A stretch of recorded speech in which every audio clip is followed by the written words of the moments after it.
Galing nga pala ako sa eskwelahan and papunta ako dito ngayon sa sakahan kasi nandito sila ni Mama. Lahat sila nandito.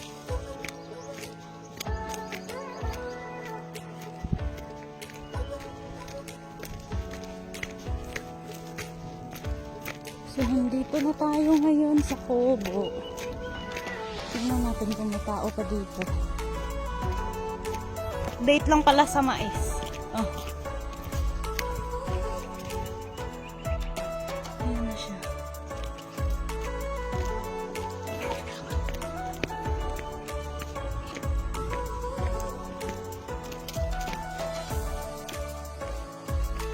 Doon tayo.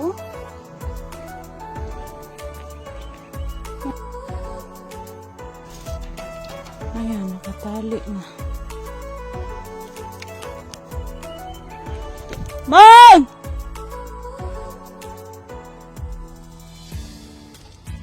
Ay, wala nang tao dito. Umuwi na siguro sila Mama.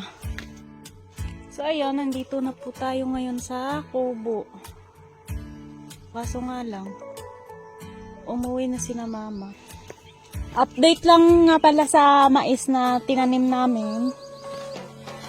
Ito, nabuhay na po siya. Bali, ito po yung unang tinanim namin, kaya nabuhay na. So, yung huli, hindi pa nabubuhay. Ayan.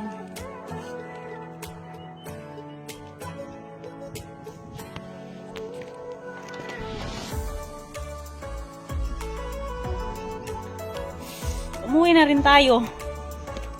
Oh. Hindi ko na kailangan pumasok. Kasi umuwi na sila ni Mama. Uwi na rin tayo ng bahay.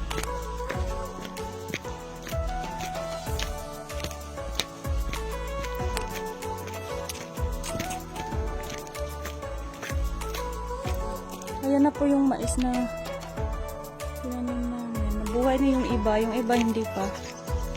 Kasi nahuli po yun. Ayan lang. Bye! Bye-bye po!